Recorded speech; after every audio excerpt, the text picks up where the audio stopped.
আপনি কি জানেন গায়রত ইমানের একটি অপরিহার্য অংশ? রাসূলুল্লাহ সাল্লাল্লাহু আলাইহি ওয়াসাল্লাম বলেছেন, নিশ্চয়ই আল্লাহ তাআলা গায়রতবান এবং তিনি গায়রতবান লোকদের ভালোবাসেন। সহিহ বুখারী ৭৪০২। গায়রত কি? গায়রত হলো নিজের ইজ্জত, পরিবার, পর্দা ও দ্বীনের প্রতি দৃঢ় ভালোবাসা ও সুরক্ষা। একবার নবী সাল্লাল্লাহু আলাইহি ওয়াসাল্লাম দেখলেন একজন ব্যক্তি তার স্ত্রীর সঙ্গে দুর্ব্যবহার করছেন।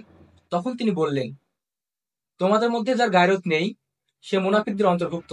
সহিহ বুখারী। রাসূলুল্লাহ সাল্লাল্লাহু আলাইহি ওয়াসাল্লাম নিজেও গায়রতবান ছিলেন এবং সাহাবীদেরও গায়রত। বিশেষ করে হযরত উমর রাদিয়াল্লাহু তাআলা আনহু ছিলেন অত্যন্ত গায়রতবান। আল্লাহ তার কথার সমর্থনে কোরআনে একটি আয়াত নাজিল করেছেন, হে নবী, তোমাদের স্ত্রীদের, কন্যাদের এবং মুমিনদের নারীদের বলো তারা যেন তাদের চাদর দ্বারা নিজেকে আবৃত রাখে। সূরা আযহাব।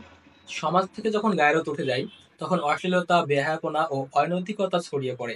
মুসনাদে আহমদ হাদিস শরীফে হযরত মুহাম্মদ সাল্লাল্লাহু আলাইহি সাল্লাম এভাবে ভবিষ্যৎবাণী করেছেন যে, যখন তোমরা নিজেদের গায়রত হারিয়ে ফেলবে তখন বুঝে নিবে যে কিয়ামত সন্নিকটে।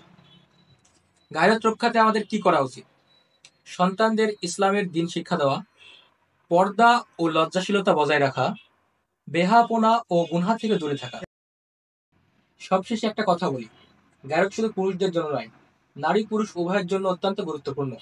তাই আসুন নিজেদের সম্মান ও আত্মমর্যাদাকে রক্ষা করি এবং সমাজকে রক্ষা করার জন্য সর্বদা সচেষ্ট থাকি।